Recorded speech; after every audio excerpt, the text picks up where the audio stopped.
તો ભાવનગરના પાલિતાણા તાલુકાના હણોલ ખાતે કેન્દ્રીય રમતગમત મંત્રી ડોક્ટર મનસુખ માંડવિયાની આગેવાનીમાં ફિટ ઇન્ડિયા સન્ડે ઓન સાયકલના 85માં રાષ્ટ્રીય કાર્યક્રમનું ઉત્સાહભેર આયોજન કરવામાં આવ્યું હતું।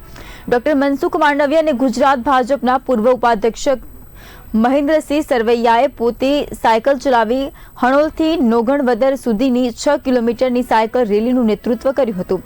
કાર્યક્રમ દરમિયાન યોગ, ઝુમ્બા, ગરબા સહિત વિવિધ રમતોનું આયોજન કરાયું હતું। ફિટનેસ ટ્રેનર ઉર્વશી પરવાનીએ પણ યુવાનોને સ્વસ્થ જીવનશૈલીનું મહત્વ સમજાવ્યું હતું। સન્ડે ઓન સાયકલની 85મી એડિશન આજે ગ્રામીણ ક્ષેત્રની અંદર યોજવામાં આવી। ભારતના 18,000થી વધારે સ્થાનો પર સન્ડે ઓન સાયકલનું આયોજન કરવાથી દેશની અંદર ફિટનેસ પ્રત્યે જાગૃતતા વધશે। દેશના યુવાનો સાયકલિંગ સાથે જોડાવાથી અને આ એડિશનના માધ્યમથી દેશને એક સંદેશ આપશે કે ચાલો નશામુક્ત યુવા ફોર વિકસિત ભારતના પ્રધાનમંત્રીજીના સંકલ્પને સિદ્ધ કરવા માટે પણ સન્ડે ઓન સાયકલ આજે સંદેશ આપી રહી છે।